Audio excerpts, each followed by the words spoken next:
sampe kaya ngene kependet kowe ora ana surat sing tepat.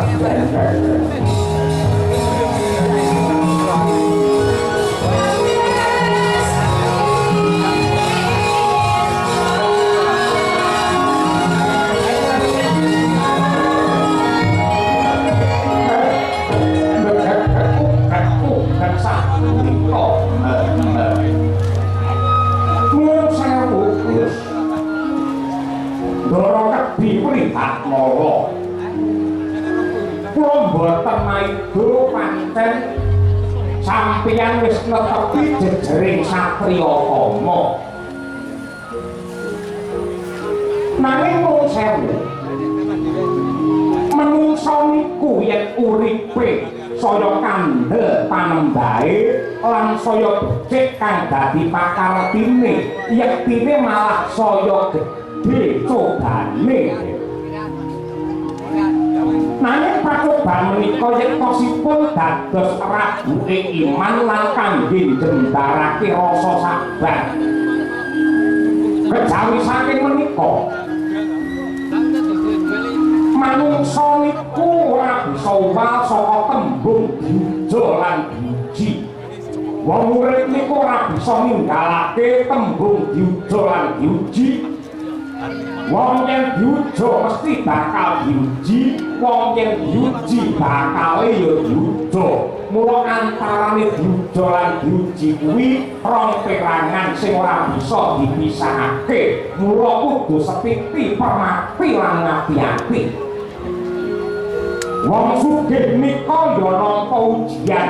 Wong sugih cobane dadi wong serakah, wong pangkat ujiane dadi wong murka. Wong pinter ujiane dadi wong sombong, dene wong sregep ngibadah ujiane dadi wong sing semuti-suci.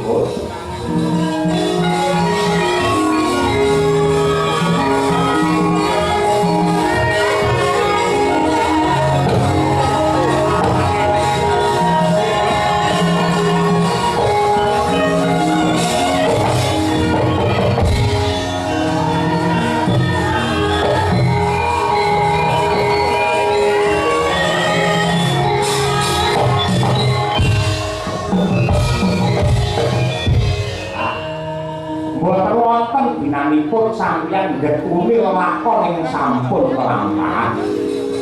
Ning mangsawan nika ingkang dumados wonten madyaning alun-alun. Ingkang raka nenggih pun jagal yawa tandingan kaliyan Raden Rajamala. Wonten bab ingkang ganjil wonten bab ingkang boten kinten tinemu ing nalar. Saben-saben Rajamala mati kinempungake wonten madyaning Sendawatari Bali melih wonten marang Mbah Makati. Yen sampeyan ramakati sampeyan Ratu Mandang bakale sampeyan mengko getun kedurung tembe urine yen nganti Sang Jaka Bilawa mati.